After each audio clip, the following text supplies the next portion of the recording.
Hello students, welcome to class 11th. This is Poonam, your math teacher, and today I am going to tell about exercise 1.5. This is new exercise 1.5 I have already completed.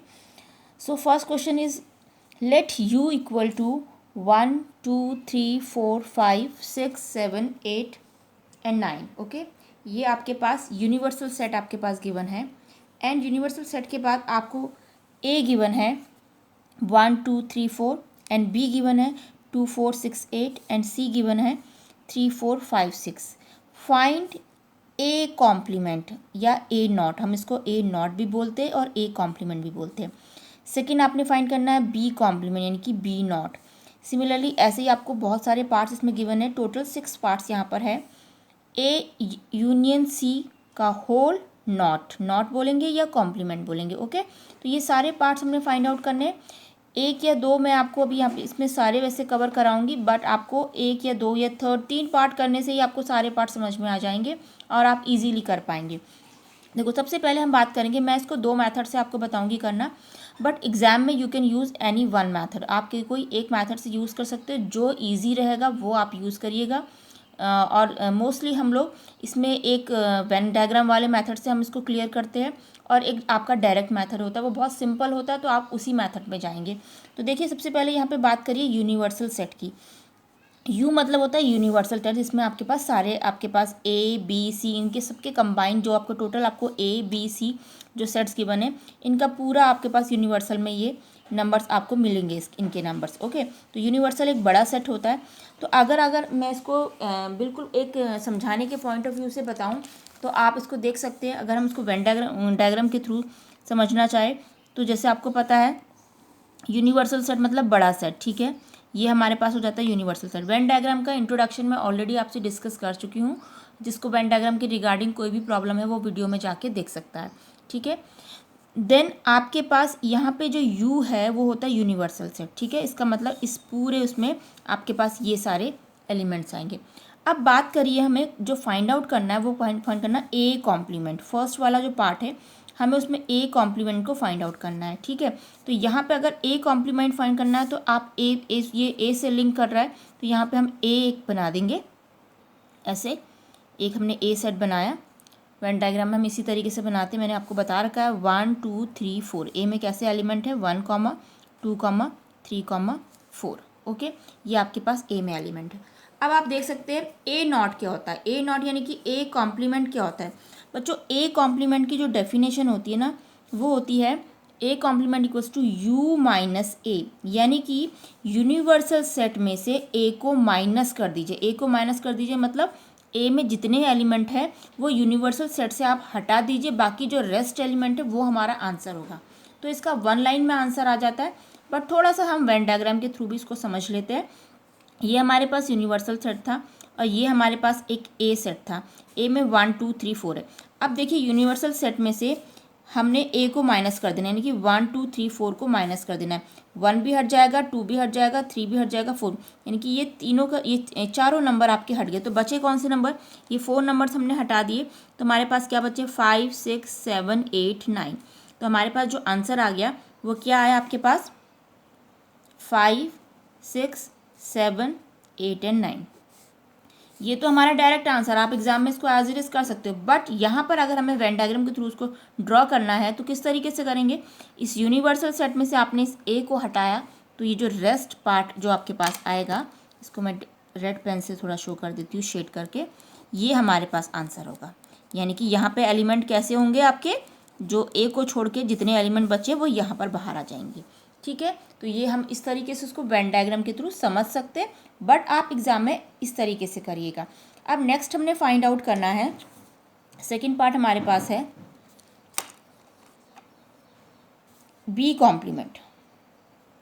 Okay, B complement क्या होता है. B complement भी same आपके पास वही हो जाएगा. B complement is equals to U minus का B. Universal set में से बी के बी सेट में जो एलिमेंट गिवन है वो हटा दीजिए, तो जितने बचे वो आपके पास बी कॉम्प्लीमेंट में आ जाएगा. जैसे आपके पास ये यूनिवर्सल सेट था, इसमें से बी कॉम्प्लीमेंट 2, 4, 6, 8 हटा दीजिए. 2, 4, 6, 8 हमने 2 को हटाया तो आपके पास बचा क्या 1, 3. देखिए आपको दिख रहा है 4, हमने 4 भी हटाना है, 2 भी हटाना है। तो आप इसको एक पेंसिल का यूज़ कर सकते हैं यहाँ पे, और उसके बाद फिर उसको इरेज कर दीजिएगा। 2, 4, 6 और 8 हमने ये हटा दिया। ओके, 2, 4, 6, 8 हटाया तो आया आपके पास 1, 3, 5, 1, 3, 5, 7, 9। तो ये हमारे पास आंसर हो गया। ओके, तो 1, 3, 5, 7, 8, 9। बी में आपके पास 8 भी है, हाँ, तो 8 नहीं आएगा। ओके, तो 8 यहाँ से हमने नहीं लिखा 8, तो ये हमारे पास फाइनल आंसर हो गया, A complement and B complement का। नेक्स्ट पार्ट हमारे पास यहाँ पर है थर्ड पार्ट। इसके जितना भी इंट्रोडक्शन वीडियोज़ है वो आप अगर देख लेंगे तो आपको ये करना बहुत ईजी हो जाएगा। कॉम्प्लीमेंट की डेफिनेशन मैंने आपको ऑलरेडी बता रखी है, ए यूनियन सी का कॉम्प्लीमेंट। और अगर आपको नहीं भी याद है तो यहाँ पर मैंने आपको अगेन बता दी है। ओके, ए यूनियन सी का कॉम्प्लीमेंट, इसका मतलब भी क्या होगा कि यूनियन में से आप ए यूनियन सी को हटा देंगे। ठीक है, ए यूनियन सी को हटा देंगे। अब ये ए यूनियन सी आपको पहले फाइंड आउट करना पड़ेगा क्योंकि ये हमारे पास नहीं है। तो देखिए, A union C union find करना कितना ईजी होता है। आपके पास ए सेट गिवन है एंड सी सेट गिवन है। ए और ए का यूनियन निकालना सी से, यानी कि यूनियन क्या कहता है, यूनियन अपने अंदर ए और सी के सारे एलिमेंट्स को कलेक्ट करके रखता है। ठीक है, और इंटरसेक्शन में क्या होता है, कॉमन एलिमेंट्स होते हैं। तो ए का यूनियन सी से निकालना है, तो पहले देखिए ए के सारे एलिमेंट लिख दीजिए, 1, 2, 3, 4। ए के सारे एलिमेंट्स आ गए। अब हम बी में आते हैं, बी के भी सारे एलिमेंट्स आएंगे, बट जो रिपीट हो रहे होंगे उनको हम 1 टाइम ही रहने देंगे। जैसे कि आपको दिख रहा है बी में नहीं, सॉरी सी में, जैसे आपको सी में दिख रहा है 3 है। क्या है 3, आप 3 ऑलरेडी लिख चुके हो ना, तो 3 हम यहाँ पे नहीं उतारेंगे। फिर आपने देखा 4 भी हम ऑलरेडी लिख चुके हैं। अब फिर क्या रहा 5 और 6, तो यहाँ पे 5 और 6। मतलब ओवरऑल ए यूनियन सी आपके पास क्या कहता है, ए के सारे एलिमेंट एंड सी के सारे एलिमेंट। अब सी के सारे एलिमेंट में जैसे 3 और 4 तो ऑलरेडी थे ना, तो 3 और 4 को रिपीट नहीं करके लिखना है, एक ही बार लिखा जाएगा। तो ये आ गया आपके पास यूनियन। ठीक हो गया। अब ए यूनियन सी आ गया, तो हमें ए यूनियन सी का कॉम्प्लीमेंट निकालना है। तो यूनिवर्सल सेट में से ए यूनियन सी के ये जो एलिमेंट बने हैं, अभी आए हैं, इनको हम यूनिवर्सल सेट से हटा देते हैं। यूनिवर्सल सेट आपके पास ये है, तो हमने इस बार क्या हटाना है, 1, 2, 3, 4, 5, 6, 1, 2, 3, 4, 5, 6, ये सारे हट गए। तो क्या आया आपके पास 7, 8, 9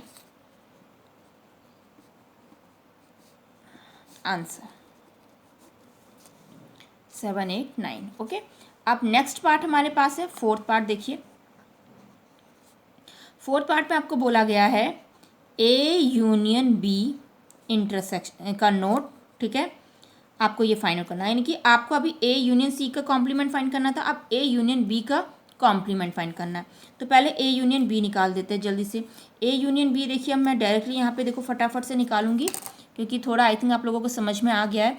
ए और बी का यूनियन 1, 2, 3, 4 तो मैं लिख ही देती हूँ नंबर्स पहले ए के सारे।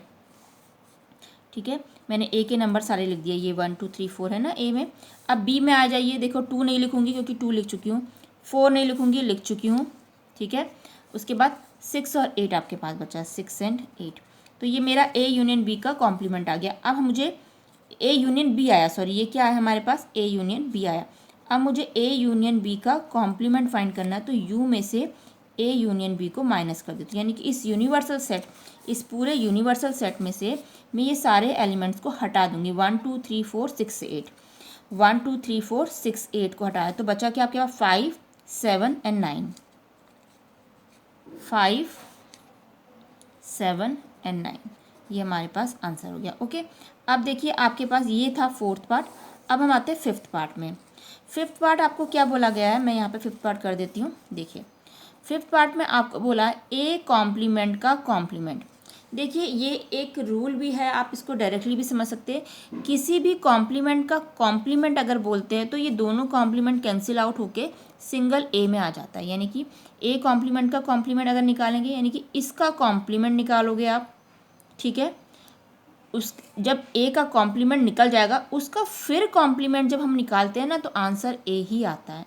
इसको डायरेक्टली आप ऐसा होता है करके समझ सकते हैं, अदरवाइज इसका लॉजिक भी आपको मैं बता देती हूँ। आप अगर इसको फाइंड आउट करके देखना चाहते हैं कि A complement to complement A कैसे आता है, तो वो भी मैं आपको क्लियर कर देती हूँ।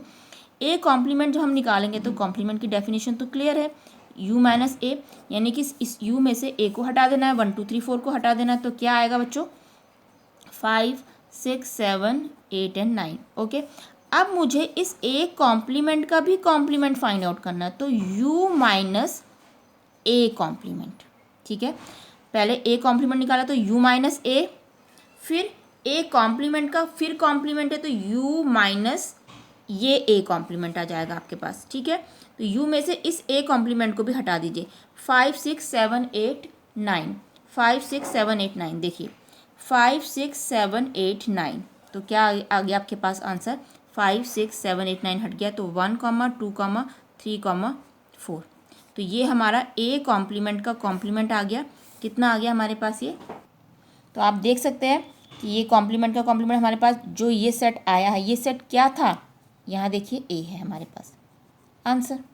तो इसकी प्रूविंग इस तरीके से, अदरवाइज आपको एग्जाम में इतना करने की ज़रूरत नहीं है, आप डायरेक्ट आप इसको लिख देंगे तो इसका मतलब आपका एग्जामिनर और जो भी टीचर आपका पास है वो समझ जाएगा कि आपको ये रूल पता है। नेक्स्ट हमारे पास इसका 6th पार्ट है b माइनस सी कॉम्प्लीमेंट। अब यहाँ पे देखो b माइनस सी भी पहली बार आया है, फिर वैसे मैं बता चुकी हूँ b माइनस सी क्या होता है। b माइनस सी मतलब b को c से माइनस करना है, इट मीन्स आंसर आएगा b में से। ठीक है, आंसर डेफिनेटली b से ही आएगा। b कहाँ है हमारे पास, ये रहा 2 4 6 8, आंसर b से ही आना है। ओके, ये बात तो पक्की है कि आंसर जो सेट हमने पहले लिखा है तो आंसर उसी से आएगा। अब माइनस करेंगे क्या, b और c में से आप जो भी कॉमन होंगे, b और c का जो कॉमन एलिमेंट होगा वो हम हटा देंगे, आंसर b से ही आएगा। तो b को ही देखिए और b और c में से जो कॉमन एलिमेंट होगा वो हम b से हटा देंगे। देखो b और c के कॉमन एलिमेंट क्या है आपके पास, आप देख सकते हैं 6 यहाँ भी है, 6 यहाँ भी है, 4 यहाँ भी है, 4 यहाँ भी है ना। तो ये 4 और ये 6, these two elements are common, ये कॉमन एलिमेंट हमने हटा दिए तो आंसर b से ही आना है। तो इस b से हमने ये कॉमन एलिमेंट 4 और 6 को हटा दिया, तो बचा क्या 2 और 8, तो हमारा आंसर आ गया 2 8।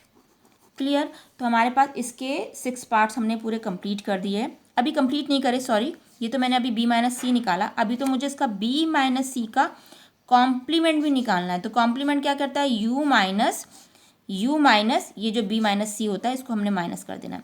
इस पूरे यूनिवर्सल सेट में से आप जो आपका b माइनस सी निकला 2 और 8, 2 और 8 को हटा दीजिए। देखो 2 हट गया और 8 हट गया, तो क्या बचा आपके पास 1 3 4 5, 1 3 4 5। ओके, आपने 2 और 8 को हटाया तो 1 3 4 5 6 7 एंड 9, 6 7 एंड 9, ये हमारे पास आंसर आ गया 1 3 4 5 6 7 9। क्लियर, तो ये सारे क्वेश्चन बहुत इजी है, बस आपको कॉम्प्लीमेंट क्या होता है ये पता होना चाहिए। b माइनस सी, दो एलिमेंट्स को अगर माइनस है तो क्या करते हैं, b माइनस सी जब भी आता है पहले वाला जो सेट होता है उसी में से आंसर आएगा और दोनों के जो कॉमन एलिमेंट होंगे उसको फर्स्ट वाले सेट से रिमूव कर देना होता है, तो हमारा आंसर आ जाता है। ठीक है, तो बेसिक छोटी छोटी डेफिनेशन अगर आपको लर्न है तो ये क्वेश्चन जो मैंने अभी आपको कराया है ये आप खुद भी अपने आप से भी कर सकते हैं।